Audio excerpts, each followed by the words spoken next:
bigger stand than usual, which we're happy to have. It's maybe almost too big, but we had to go small or big, otherwise they wouldn't give us anything else. So that meant we could bring a few more cars. So for the first time we have 3 cars at our stand, and we thought, why not bring back some history to show everyone how we started out. So what I'm standing next to here is our first production car model, the Koenigsegg CC8S. This actual car has chassis number 2. It was built in 2002, and yeah, it was the second customer car we ever built. It belongs to a good friend and a car collector, so we're very happy and fortunate to be able to borrow it from him. This car was quite exciting for us. The first year we won the Red Dot Award for Excellent Design in Germany. We got the Guinness World Record for the world's most powerful car in history, with an astonishing 655 horsepower. I remember how everyone told me that you're insane, no car needs 655 horsepower. I said, oh, I think it's kind of usable and doable, it feels pretty good to drive the car, but it was considered way too much. And of course, nowadays, a Mercedes E-Class has the same kind of power in an AMG condition, so it's bread and butter. So things really moved on. It also became Jeremy Clarkson's favorite supercar of the year, 2002. So I think we came off to a really good start. And we have ever since only produced cars against order.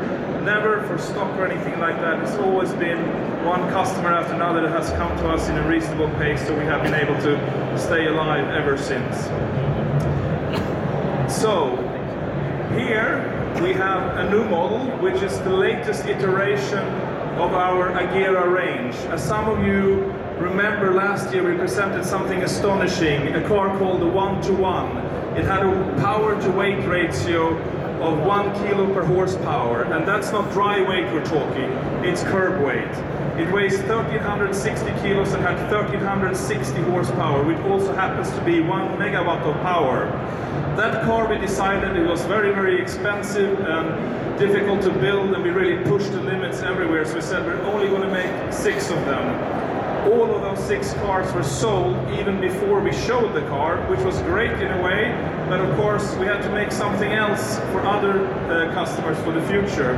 So this car, the Agera RS, took some of the extreme solutions of the 1:1, but kept some more everyday practicalities of the Agera R and the Agera S. So for example, well, let's uncover it. Thank you, boys. Here we go. So it's a quite beautiful piece of machinery in clear lacquered carbon fiber. Oh, thank you, thank you. And it has some elements of the 1:1 program, but still it's more of an Agera R or S type of car. That's why it's called the RS.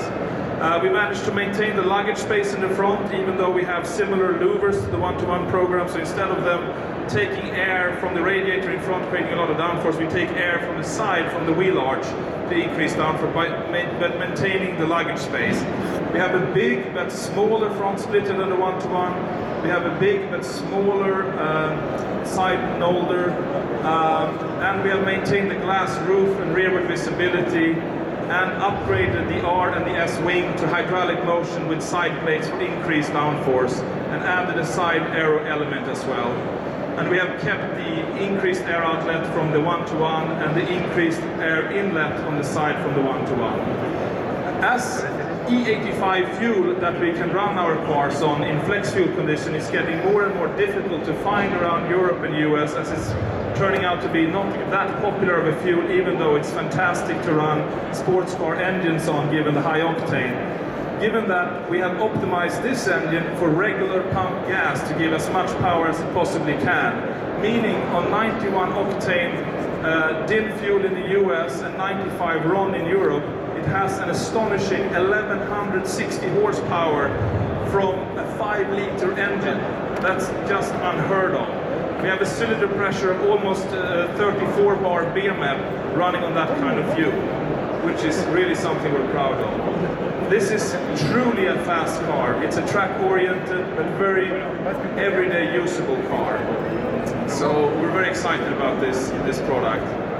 And for people who looks for a little bit more luxury, creature comforts, and that have found our cars maybe to be on the extreme side, given that the engine and transmission are solidly mounted to the carbon monocoque to give the best feedback and driver experience, but a little bit higher noise level and so on, we decided to create a different direction for Koenigsegg with this car, the Koenigsegg Regera. Regera, or Regera as we say in Swedish, is Swedish for to reign, not like the water from the sky, but to reign, to rule. And for the road, we believe this car is the ruler of performance and drivability. Please. Yes.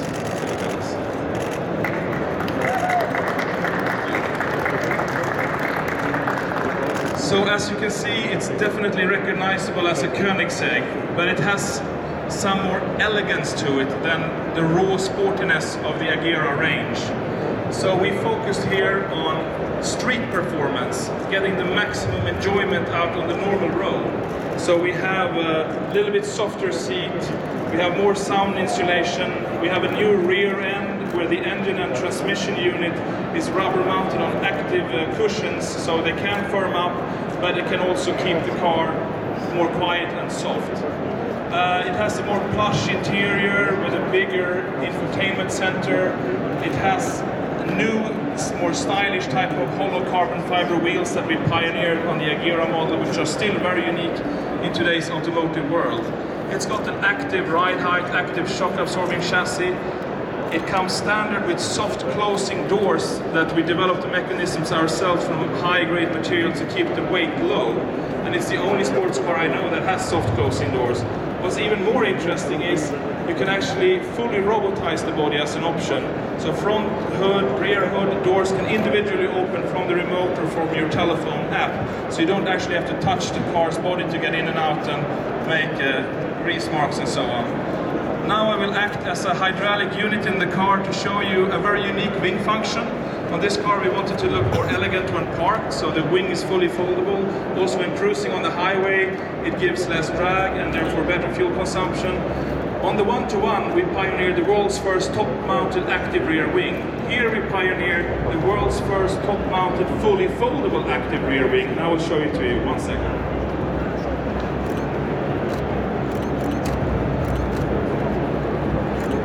That's how it comes up hydraulically if the car is in operation, and then you have air braking like this, and there is no element of structure underneath the wing, which is the important aero side of the wing.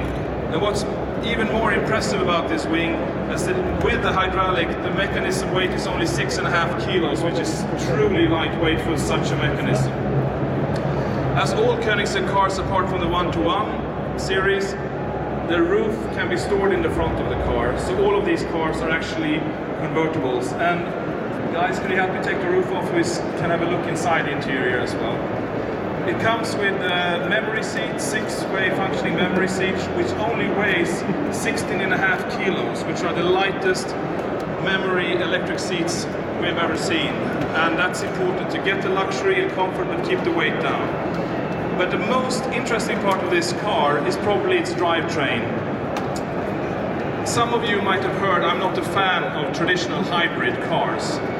They usually come in two flavors. One is the series hybrid, where you have a combustion engine running a generator, charging a battery, delivering power to electrical motors, driving the car forward. There you have a lot of conversion going on from mechanical movement to electrical to charging to discharging to mechanical movement, and a lot of losses. The good thing about that solution is that you don't have so many components and you don't have a heavy transmission. So it's fairly lightweight and compact, however not efficient when you keep on driving long distances. The other solution is the parallel hybrid, where you have basically two cars in one. You have a full EV with all that functionality, and you have a full ICE car with transmission and everything. That's pretty good from an efficiency point of view, but you're carrying around a lot of stuff, taking up a lot of space, costing a lot of money, and adding weight. So I thought there must be a better solution than those two. And after actually a few years of thinking how that could be done better and how you can remove components and still have all functionality, they came up with this idea that we filed for patenting last summer. And it's basically removing the transmission out of the traditional gearbox transmission out of the equation. So this car has direct drive from the combustion engine to the wheels with only a final drive unit in between. No gearbox, no gears.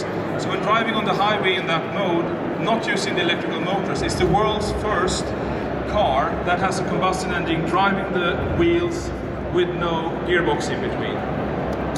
So how does this work? So we have one electrical motor on the crankshaft giving 165